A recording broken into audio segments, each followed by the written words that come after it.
Ilang beses na gumagalaw yan, oh. Ano to, bro?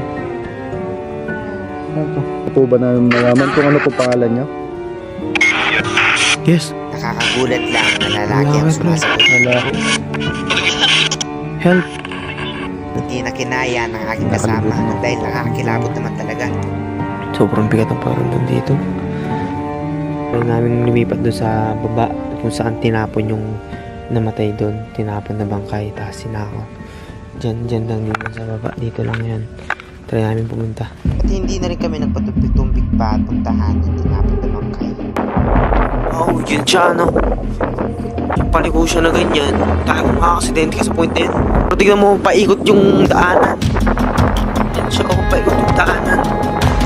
Dire-diretso lang kami sa pagbabiyahe.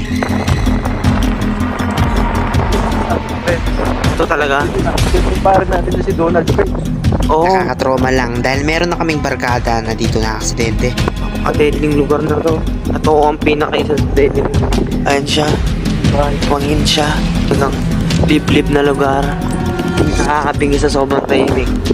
And malamig ngayon. Malamig ngayon dito. I think mga nasa 25 degrees ngayon, pre.